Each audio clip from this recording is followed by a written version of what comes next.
Hello, je te souhaite la bienvenue sur ma chaîne YouTube. Je m'appelle Armelle Ndo. Alors ici, on parle d'épanouissement, d'entrepreneuriat, on parle de vie conjugale. Je suis conseillère conjugale, mais mon objectif est d'aider les femmes à s'accomplir. Parce que j'ai réalisé que seul le fait d'être en couple ne nous emmenait pas à un état d'accomplissement ultime. Il fallait qu'à l'intérieur de nous aussi quelque chose sorte. Alors aujourd'hui, je voudrais simplement te dire, et t'emmener à reconnaître les signes d'un homme mature ou d'un homme qui est prêt au mariage. C'est simple. Tu peux avoir des hommes qui sont déjà mariés mais qui n'ont pas été prêts au mariage. Mais il y a des signes. Et quand tu te rends compte que tu as déjà été marié et que ton mari ne reflète pas ces signes, toi, tu ne peux pas te laisser dormir. Tu es obligé, toi, d'organiser votre vie et tu es obligé d'insuffler cet homme.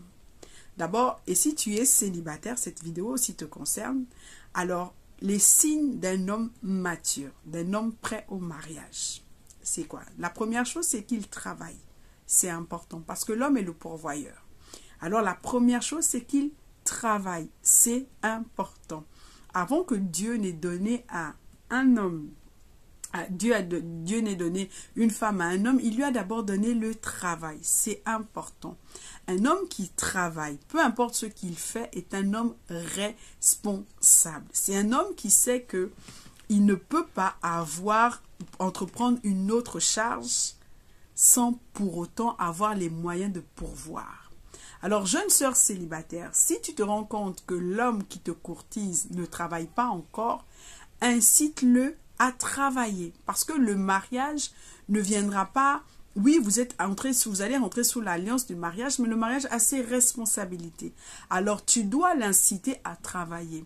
Si tu es marié et que tu te rends compte que ton époux ne travaille plus, il faut que tu l'incites et que tu trouves les moyens de l'emmener à travailler. Ensuite, il y a plusieurs façons de travailler. Vous avez des entrepreneurs. C'est des personnes qui travaillent, mais qui sont à leur propre compte. Et vous avez des personnes qui sont des hommes qui ont des emplois. C'est important. Jeunes sœurs, je vous parle surtout à vous. Ne permettez pas à un homme de vous emmener sous l'alliance du mariage s'il n'a pas de quoi pourvoir à vos besoins. C'est important. Ce sont les signes d'un homme responsable. Le deuxième signe, et pas les moindres, parce que quand un homme vous approche, vous ne voyez que ce qui est palpable. Un homme ne se confie pas du jour au lendemain. Un homme va se confier à vous, il va vous transmettre, il va vous confier sa vision au fur et à mesure. Quand il commence à avoir confiance en vous, là, il va s'ouvrir et confier sa mission, sa vision, sa mission de vie. La deuxième chose, c'est au travers de ses aspirations. Quelles sont ses aspirations? Et il doit avoir une aspiration pour chacun des domaines de vos vies. Il doit avoir une aspiration, une mission.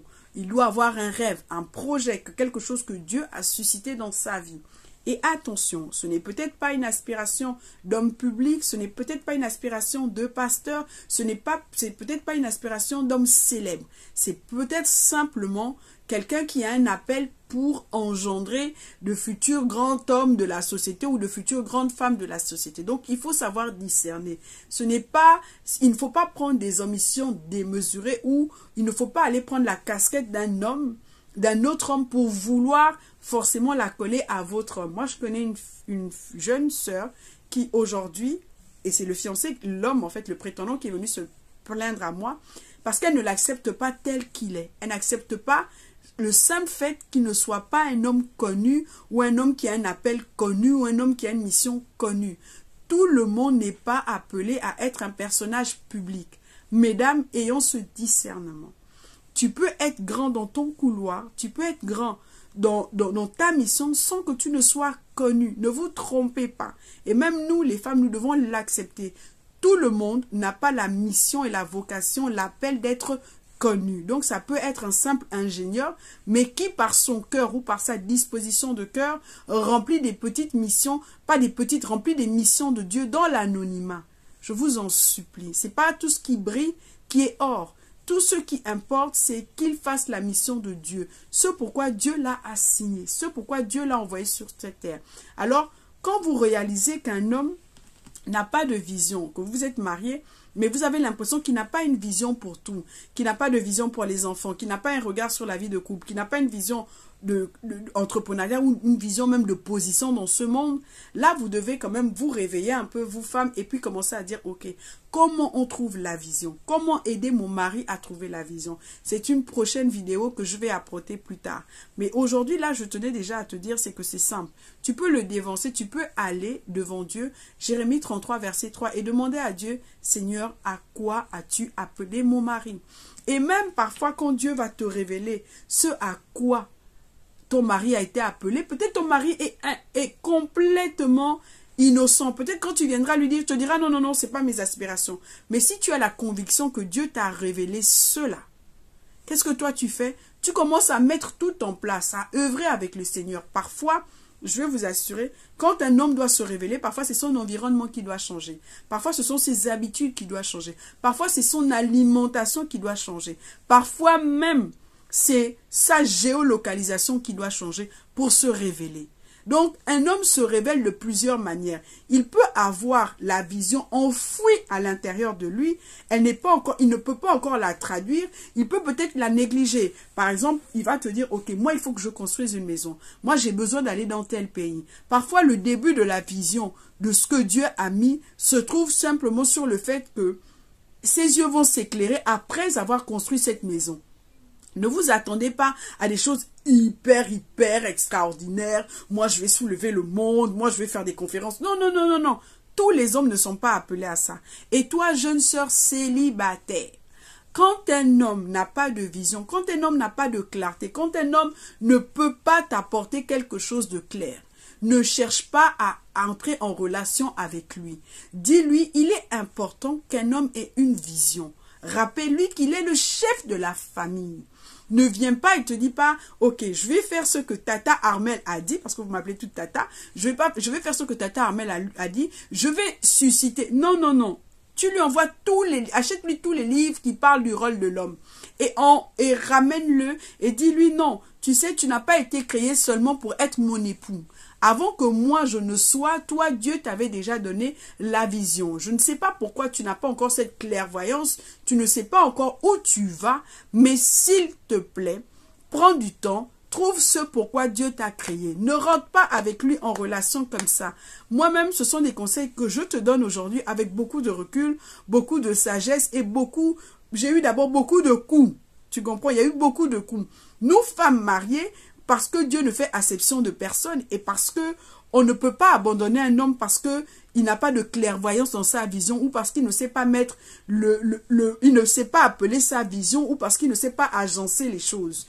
Mais nous avons le devoir de l'aider à avoir leur vision. Mais toi, tu n'es pas encore marié, donc tu as encore toute cette grâce, toute cette lassitude, tout ce recul de te dire, ok, je ne vais pas te déranger, je ne peux pas, tu m'aimes, c'est vrai, tu vois en moi la femme de ta vie, mais pour le moment, avant qu'on ne rentre en relation, voici une chose que tu dois faire. Trouve ta raison d'être sur la terre. Trouve le but, trouve ce pourquoi Dieu t'a créé. C'est important. Ensuite, il y a 3 signes, 3 petits ABC, c'est important. L'homme travaille, tu vois, l'homme garde. Ensuite, l'homme mange. Tout homme qui applique ces 3 règles-là, la règle numéro 1, il travaille. La règle numéro 2, il garde. La règle numéro 3, il mange. Ce sont les 3 instructions que Dieu a données à Adam dans le jardin d'Éden. Il lui a dit, première instruction, travaille. Deuxième instruction, garde. Troisième instruction, mange. Ça, ce sont les signes d'un homme responsable. Ton mari travaille, mais il a la notion de ne pas dépenser tout le gain de son labeur. Il garde un peu. Ça veut dire que c'est un homme qui est prévoyant. C'est un homme qui pense au lendemain. C'est un homme qui sait qu'il ne doit pas tout manger. C'est un homme qui a fait la distinction entre la graine et qui a fait la distinction entre la semence et le fruit. Et c'est très important. C'est un grand signe de maturité. C'est un homme qui va être équilibré dans tout ce qu'il fait.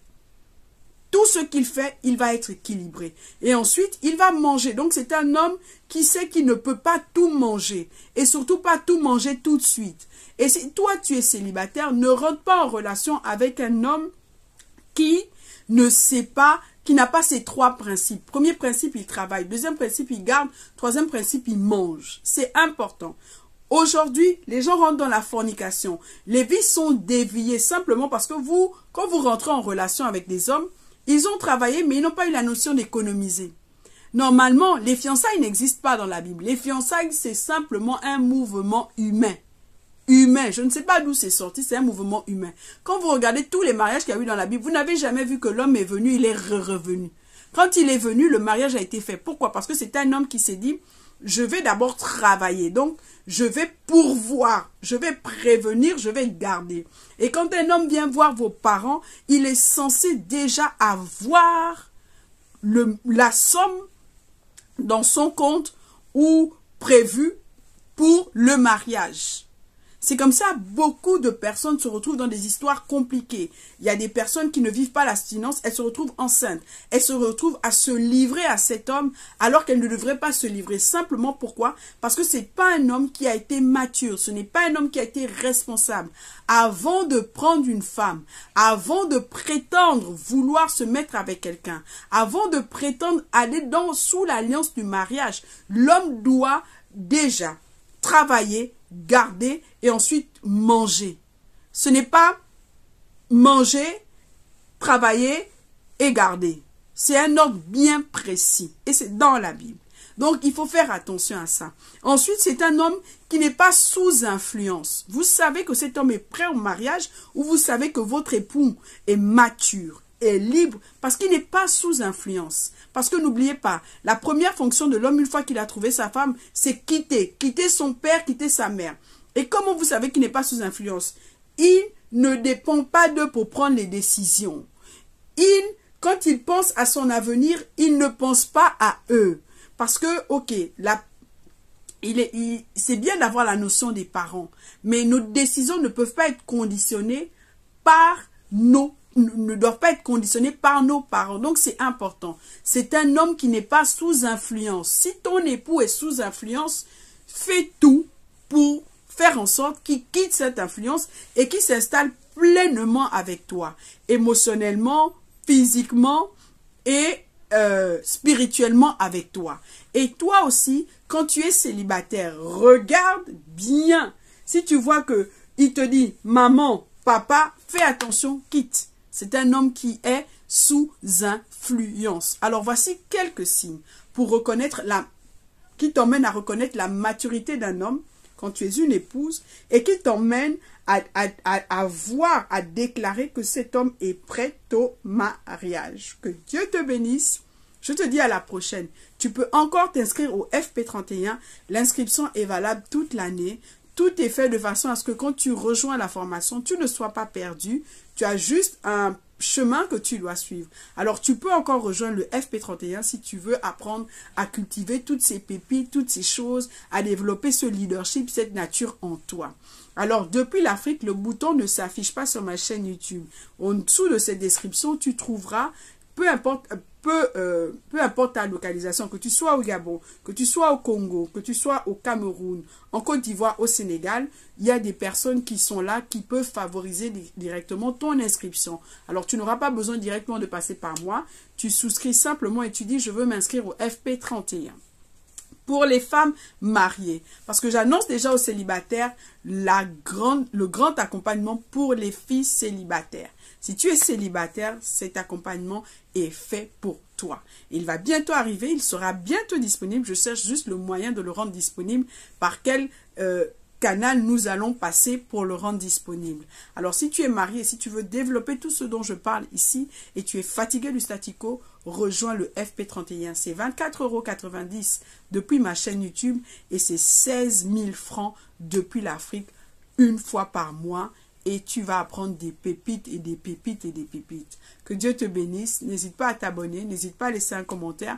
N'hésite pas à partager cette vidéo. N'hésite pas aussi à t'abonner sur ma chaîne Mon Foyer en Harmonie et de suivre déjà les 3 vidéos qui sont là-bas. Que Dieu te bénisse. À la prochaine.